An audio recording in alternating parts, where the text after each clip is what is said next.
പ്രജിത, ഈ ഓപ്പറേഷൻ സിന്ദൂറിന്റെ മികവ് ശരിക്കും എന്താണ് കുറിച്ച് പറയാനുള്ളത്? ഇന്ത്യ അത് പ്രകടിപ്പിച്ചു. എന്താണ് ഓപ്പറേഷൻ സിന്ദൂർ? പ്രകടിപ്പിച്ചു എന്നല്ല, തിരിച്ചടി, അതിന്റെ ഒരു വ്യാപ്തി അതാ ഞാൻ പറഞ്ഞ ഭീകരമാണ്. പാകിസ്ഥാന് കിട്ടാവുന്നതിൽ വെച്ച് കൊടുക്കാവുന്നതിൽ ഒരു തുടക്കത്തിൽ തന്നെ ആദ്യത്തെ അടി എന്ന് പറഞ്ഞത് അത് തന്നെ മർമ്മത്തായിരുന്നു.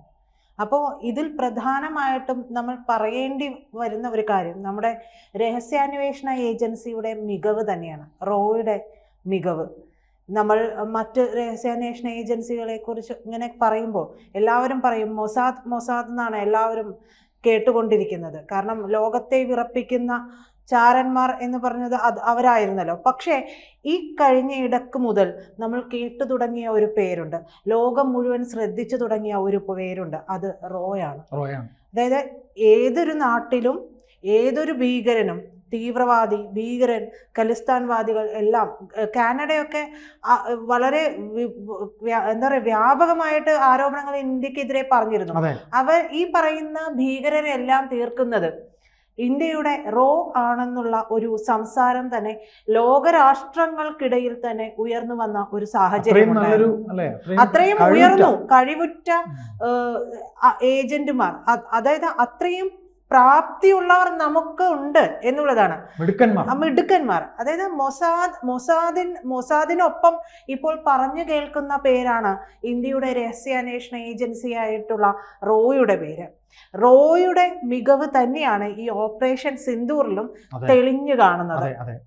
അതായത് റോ ശേഖരിച്ചു വെച്ചിട്ടുള്ള വിവരങ്ങൾ, ഈ ആളുകൾ, ഭീകരർ നമ്മുടെ സിവിലിയൻസിനെ കൊന്നൊടുക്കിയതിനു ശേഷം എവിടെ പോയി ഒളിച്ചു എന്നുള്ള വിവരങ്ങളും, മറ്റ് ജെയ്ഷെ മുഹമ്മദ് ഉൾപ്പെടെയുള്ള ലഷ്കർ ഇ തോയ്ബ ഉൾപ്പെടെയുള്ള അവരുടെ തലകളുണ്ടല്ലോ, ആ തലകളൊക്കെ എവിടെയാണ് എന്നുള്ളതും ഒക്കെ ഇതിനകം തന്നെ കൃത്യമായി അന്വേഷിച്ച് കണ്ടുപിടിച്ചു. അത് അറിയിക്കേണ്ടടുത്ത് അറിയിക്കുകയും ചെയ്തു.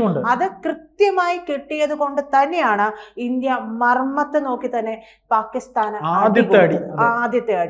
ആദ്യത്തെ അടിയിൽ പരിഭ്രാന്തരായി കഴിഞ്ഞിട്ടുണ്ടെങ്കിൽ പിന്നെ പിടിച്ചാൽ കിട്ടില്ല. അവിടെ അടിച്ചിരിക്കുന്ന സ്ഥലങ്ങള്, ഇന്ത്യ ആക്രമിച്ചിരിക്കുന്ന സ്ഥലങ്ങള് ബഹവൽപൂർ 1, 2 മുരിദിക്, അടുത്തത് ഗുൽപൂർ, അത് കഴിഞ്ഞ് സവായ്, പിന്നെ Bilal camp, Kotli camp, Berla camp, ഇങ്ങനെ ഇത്രയും സ്ഥലങ്ങളില്, പിന്നെ സർജൽ ക്യാമ്പ്, ഇങ്ങനെ ഇത്രയും സ്ഥലങ്ങളിലാണ് ഇന്ത്യ ഈ ഭീകരരെ ലക്ഷ്യമാക്കി ആക്രമിച്ചിട്ടുള്ളത്. അതായത് ചേട്ടൻ ഈ പറഞ്ഞ സ്ഥലങ്ങളുടെ ഒരു പ്രാധാന്യം കൂടിയുണ്ടല്ലോ. അതായത് ബഹവൽപൂർ അത് അന്താരാഷ്ട്ര അതിർത്തിയിൽ നിന്ന് 100 കിലോമീറ്റർ അകലെയാണ്. ജെയ്ഷയുടെ ആസ്ഥാനമാണത്. അതാണ് ആ സ്ഥലത്തിന്റെ പ്രാധാന്യം എന്ന് പറയുന്നത്. പിന്നീടുള്ളത് മുരിദിക്, അത് അതിർത്തിയിൽ നിന്ന് 30 കിലോമീറ്റർ അകലെയാണ്. സാംബയ്ക്ക് എതിർവശത്ത്, അതായത് 26/11 മുംബൈ ആക്രമണവുമായി ബന്ധപ്പെട്ടിട്ടുള്ള ലഷ്കർ ക്യാമ്പാണത്. പിന്നീട് ഗുൽപൂർ പറഞ്ഞല്ലോ ചേട്ടൻ, ഇത് നിയന്ത്രണ രേഖയിൽ നിന്ന് 35 കിലോമീറ്റർ അകലെ. 2023 പൂഞ്ച് ആക്രമണവും തീർത്ഥാടകർക്ക് നേരെയുള്ള 2024 ബസ് ആക്രമണവുമായി ബന്ധപ്പെട്ടുള്ള കേന്ദ്രമായിരുന്നു അത്. പിന്നീട് സവായ്, പാക് അധിനിവേശ കാശ്മീരിനുള്ളിൽ 30 കിലോമീറ്ററിനുള്ളിലാണ്. സോൻമാർഗ്, ഗുൽമാർഗ് ആക്രമണം, പഹൽഗാം ആക്രമണം എന്നിവയുമായി ബന്ധപ്പെട്ട കാര്യങ്ങളാണ് അവിടെയുള്ളത്. പിന്നെ ബിലാൽ ക്യാമ്പ്, അത് ജെയ്ഷെ മുഹമ്മദിന്റെ ലോഞ്ച് പാഡാണ് എന്നുള്ളതാണ് അതിന്റെ പ്രാധാന്യം. പിന്നെ കോട്ട്ലി ക്യാമ്പ് നിയന്ത്രണ രേഖയിൽ നിന്ന് 15 കിലോമീറ്റർ മാറി രജൌരിക്ക് എതിർവശത്ത് ലഷ്കർ ബോംബർ ക്യാമ്പ് എന്നാണ് അതിനെ പറയേണ്ടി വരിക. പിന്നീട് ബർണാല ക്യാമ്പ്, അത് നിയന്ത്രണ രേഖയിൽ നിന്ന് 10 കിലോമീറ്റർ അകലെ രജൌരിക്ക് എതിർവശത്താണ്. പിന്നീട് സർജൽ ക്യാമ്പ് ജെയ്ഷെ മുഹമ്മദിന്റെ ക്യാമ്പാണത്. മെഹ്മൂന ക്യാമ്പ് ഹിസ്ബുൾ മുജാഹിദിന്റെ പരിശീലന ക്യാമ്പാണത്. അപ്പൊ ഇത്രയുമാണ് ആക്രമിച്ച സ്ഥലങ്ങളെങ്കിൽ അതിന്റെയൊക്കെ പ്രാധാന്യം ഇവയാണ്. അപ്പൊ ഈ പറഞ്ഞതിൽ നിന്നെല്ലാം തന്നെ വളരെ കൃത്യമായിട്ട് നമുക്കറിയാം ഇത് മർമ്മത്തേറ്റ അടിയാണ്. മറ്റൊരു കാര്യം കൂടി ഇതിനിടയിൽ പുറത്തു വരുന്നുണ്ട്.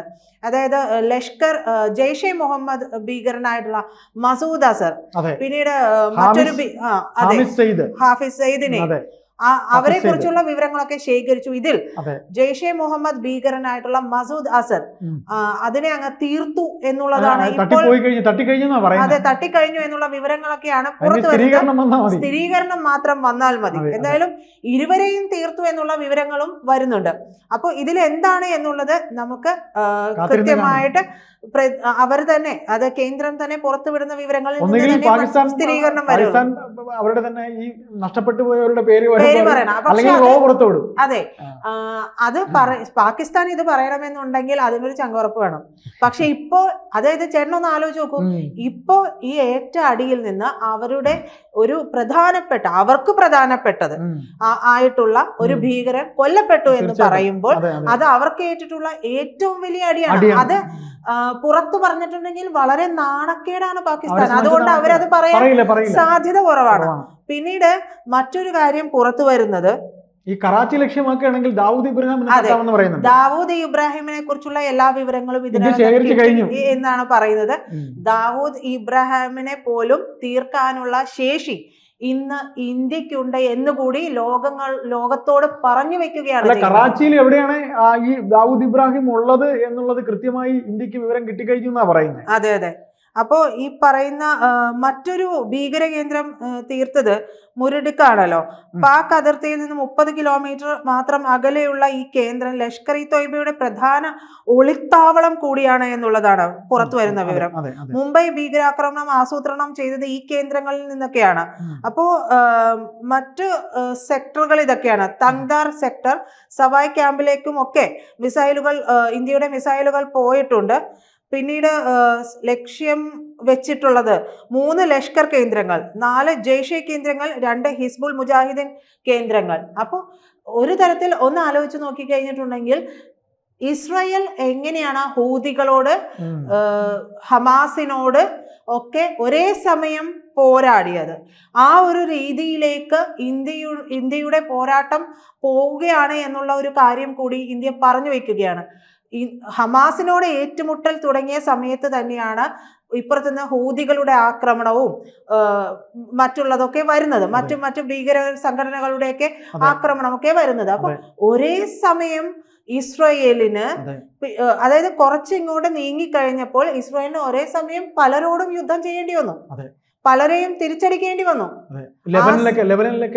അതെ, അപ്പോഴാണ് ഒറ്റയടിക്ക് ഇവരെ തീർക്കാനായിട്ട് മറ്റേ പേജർ ആക്രമണം വരെ ആസൂത്രണം ചെയ്തത്. അത് നമ്മളെല്ലാവരെയും ശരിക്ക് ത്രസിപ്പിച്ച ഭയങ്കര ഒരു ഡിറ്റക്റ്റീവ് സിനിമ പോലെയാണ്. അതെ അതെ, അത്തരത്തിലായിരുന്നു കേരള ജനത ശരിക്കും അത് അവരുടെ ആ ഒരു മൊസാദിന്റെ ഓപ്പറേഷൻ എന്ന് പറയുന്നത് ദേശസ്നേഹികളായിട്ടുള്ള കേരളീയരെല്ലാവരും, ഭാരതീയരെല്ലാവരും അത് ഇഷ്ടപ്പെട്ടു എന്നുള്ളതാണ്. അപ്പൊ അത്തരത്തിൽ തന്നെയാണ് ഇന്ത്യയുടെ ഒരു രീതി പോകുന്നത് എന്നുള്ളതാണ്. 5 മിസൈൽ ആക്രമണം ഉണ്ടായിട്ടുണ്ട്, 3 പേർ കൊല്ലപ്പെട്ടെന്നും 12 പേർക്ക് പരിക്കേറ്റെന്നും ഒക്കെ ആദ്യം തന്നെ പാകിസ്ഥാൻ സ്ഥിരീകരിച്ചിട്ടുണ്ട്. ഇപ്പൊ അതിൽ കൂടുതലായിട്ടുണ്ടെങ്കിലേ നമുക്ക് പറയാൻ പറ്റുകയുള്ളൂ. ഇതിൽ പിന്നെ നടപ്പാക്കിയെന്നാണ് ഇന്ത്യ പറയുന്നത്. ഇതിൽ വേറൊരു കാര്യം കൂടെ പറയുന്നുണ്ട്. ഈ അതിർത്തിക്ക് അടുത്ത് 100 കിലോമീറ്റർ മാത്രം പിന്നെ ഉള്ള ഒരു ഈ പറയുന്ന ജെയ്ഷെ മുഹമ്മദിന്റെ ആസ്ഥാനം, അതായത് മെഹ്മൂന ക്യാമ്പ് ആക്രമിച്ചത് അതിർത്തിക്കടുത്ത് നിന്ന് വെറും 100 കിലോമീറ്റർ അകലെ മാത്രമേ ഉള്ളൂ. 2019 പുൽവാമ ആക്രമണം നടന്ന സമയത്ത് മുതൽ ഇന്ത്യ ലക്ഷ്യമിട്ട കേന്ദ്രങ്ങളിൽ ഒന്നാണ് ഈ മെഹ്മൂന ക്യാമ്പ് എന്ന് പറയുന്നത്. അതിർത്തിക്ക് അടുത്താണ്, 100 കിലോമീറ്റർ അകലെ മാത്രമേ ഇതിനുള്ളൂ.